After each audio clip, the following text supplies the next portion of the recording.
اس میں اب جو ایک ایز آف ڈوئنگ بزنس کا اس وقت ہمارے بزنس کمیونٹی کے ساتھ ایک بڑا مسئلہ چلا آ رہا ہے اور اس کے مختلف ریزنز ہیں. ظاہر ہماری اکانومی ایک بڑا کرنچ ٹائم اس نے دیکھا ہے, ایک ڈیفالٹ کا خطرہ, پھر ہم اس سے نکلے, اب ایک بہتری کی جانب جا رہے ہیں.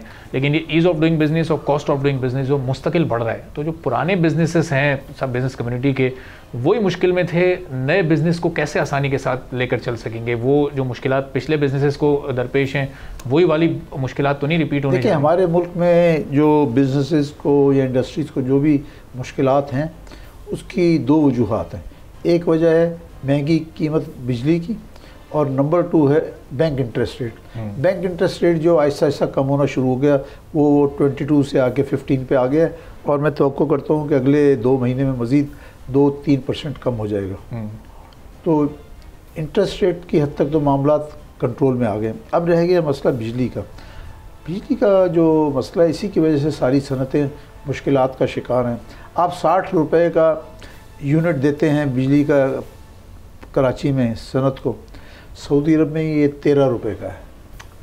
13 روپے کا ہے, اور یہ نہیں کہ کسی خاص کے لیے آپ چلے جائیں کہ جی میں نے یہ کام شروع کرنا ہے. 13 روپے کا یونٹ ہے بجلی کا, اور کمرشل یوز کے لیے, کمرشل انڈسٹریل کوئی بھی یوز ہے وہ 13 روپے کا ہے. تو پاکستان میں جو ہے بجلی کا 60 روپے یونٹ جو ہے بہت زیادہ ہے.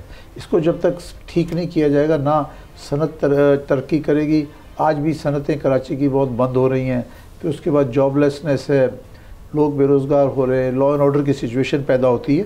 تو تمام چیزیں جو ہے نا, یہ سب بجلی کے گرد گھومتی ہیں. اگر آپ بجلی کی قیمت کو کسی حد تک تھوڑا بھی کم کریں گے تو اس سے بہتری آئے گی. اور دوسرا, اب یہ سولر کا آ رہا ہے. سولر کی بجلی جو ہے وہ کے الیکٹرک سے بہت سستی پڑتی ہے, کافی سستی پڑتی ہے. تو اب اگر یہاں پہ یہ مشکلات آئیں گی تو لوگ سولر پہ چلے جائیں گے. بلکہ آلریڈی کراچی میں بہت ساری صنعتیں سولر پہ جا چکی ہیں. صحیح. اب یہ سستی بجلی کی جو اس وقت اہمیت ہے بزنس کے لیے, ذرا میں اس پر بھی آتا ہوں. لیکن جو بینک کے آپ نے انٹرسٹ ریٹ کا بھی ذکر کیا, ہر بینک پر یہ لاگو ہوتا ہے کہ وہ اپنے ڈپازٹس کا 50% سے زائد پرائیویٹ سیکٹر کو لینڈنگ کی صورت میں دے.